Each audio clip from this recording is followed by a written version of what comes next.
Angsa ite punya nek sia. Misi-misi so cantik moto sia. Bismillahirrahmanirrahim. Assalamualaikum warahmatullahi wabarakatuh.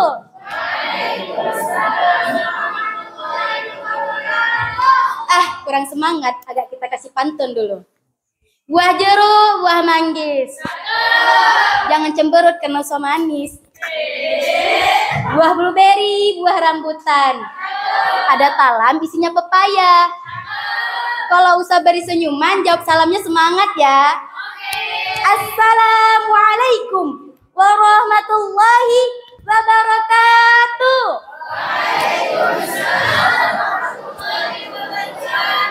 Alhamdulillah. Alhamdulillahi rabbil alamin. Wal aqibatu lil muttaqin. Wassalatu wassalamu ala nabiyyinal mursalin wa ala ashabihi ajmain. Amma ba'du.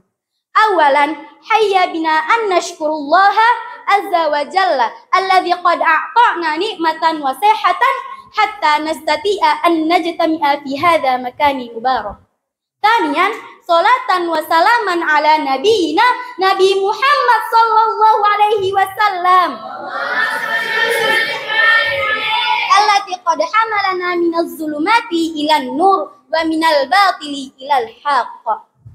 Al-mukarram wal muhtaram mudiruna habibuna al-ustadzul jamil al-ustadz Ahmad Rajo Hasibuan SPD al-Hafiz. Al-mukarram wal muhtaram raisul muassasah al-ustadz Anwar Syaputra Halawa SPD al-Hafiz. Al-mukarram wal muhtaram asatis wal asatizah. Al-ahibba asdiqai fid dunya hatta ilal jannah al-hafiz wal hafizah. Amin. Berdirinya Uswa di sini bukan untuk menunjukkan wajah Uswa yang manis ini, tetapi aku muhuna saat takalamu qalilan tahtal maudu, bersama hingga ke neraka.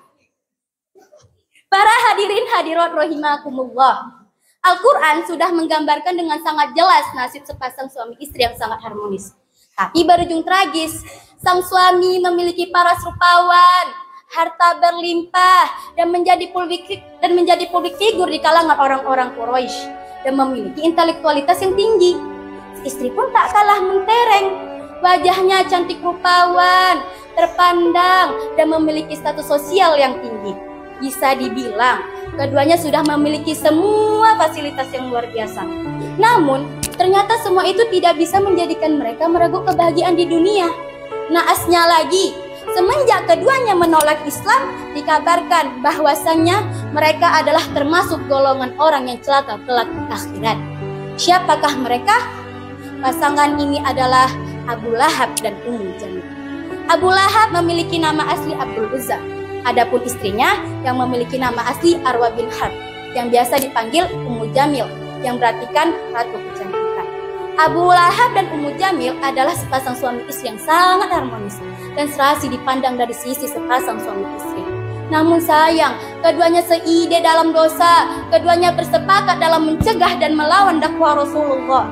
Kebencian keduanya terhadap Rasulullah sangat terekam jelas dan gamblang dalam sejarah.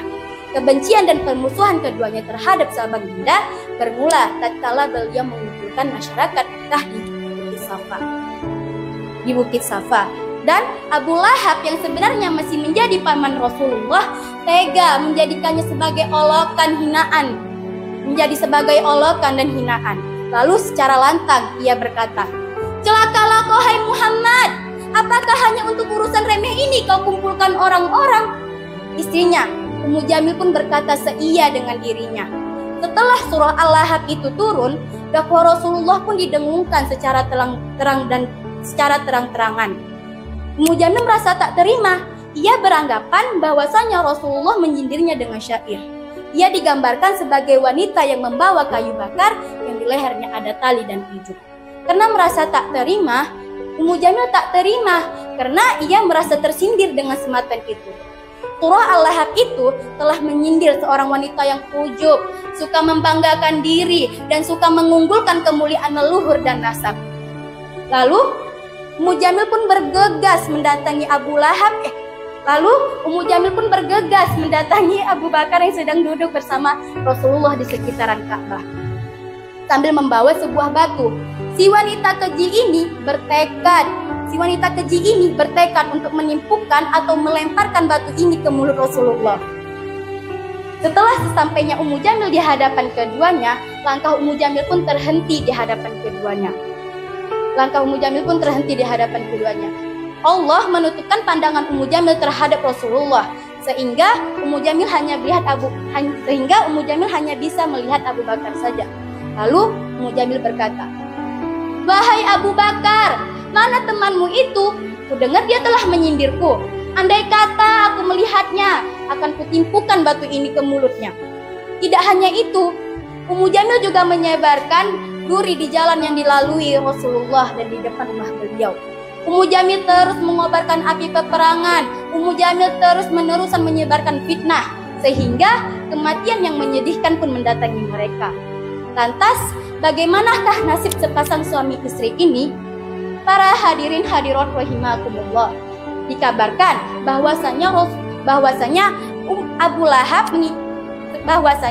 Abu Lahab meninggal dunia dalam keadaan kafir dan dalam keadaan yang sangat menyedihkan. Diketahui bahwasanya Abu Lahab mengidap penyakit kulit atau bisul di sekujur tubuhnya, sehingga membuat orang-orang yang di sekitarnya merasa enggan dan jijik untuk mengurus jenazah Abu Lahab.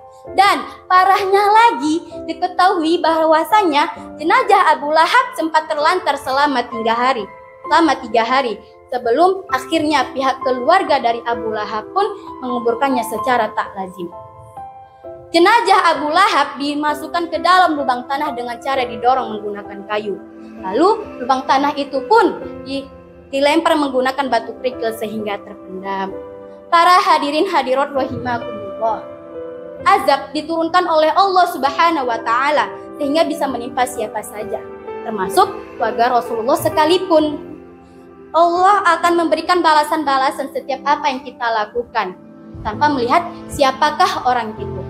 Makna dari surah Al-Lahab bisa kita jadikan sebagai pembelajaran Islami untuk kita semua agar bisa menjalani kehidupan sehari-hari sesuai dengan aturan Allah. Kalau kita sudah dianugerahi dengan wajah rupawan, harta berlimpah, dan intelektualitas yang tinggi, hendaklah kita menggunakannya untuk hal-hal yang baik. Sepasang suami istri serasi tidak akan membawa kebahagiaan abadi kalau suami istri itu bersepakat dalam dosa. Keluarga Abu Lahab adalah peringatan untuk keluarga muslim agar tidak melakukan demikian. Keluarga yang bersepakat masuk ke dalam neraka, sepasang suami istri yang bersepakat dalam dosa dan permusuhan. Padahal Allah memerintahkan kita untuk saling menolong dalam kebaikan, bukan dalam keburukan. Emang di sini ada yang mau menjadi pasangan yang sama-sama masuk neraka? Ada. Kalau kata Nabila, yang bener aja, rugi dong. Nauzubillah, ubahlah niat kita menjadi niat yang lebih baik lagi. Kalau kita sudah memiliki pasangan, kalau kita sudah memiliki suami, istri, hendaklah kita selalu berdoa kepada Allah agar menjadi pasangan yang sama-sama masuk ke surga. Wallahu a'lam bishawab. Sebelum Musa tutup pidato uswah, izinkanlah Usa untuk berpantun terlebih dahulu. Bulan puasa makannya kurma, 1 butir untuk berbuka. Apalah arti banyak harta kalau ujungnya masuk neraka. Anak kecil bermain sampan, malam tiba menyalakan pelita. Ups, pasangan cantik dan tampan tapi masuk neraka bersama. Ada fakot minni idza wajatuna qata minni atluba afwan. Barakallahu wa lakum fil Qur'anil azim wa nafa'ani wa iyyakum bima fil ayat wa dzikril hakim wa taqabbalallahu minni wa lakum wa minkum tilawatahu innahu was-sami'ul 'alim. Assalamualaikum warahmatullahi wabarakatuh.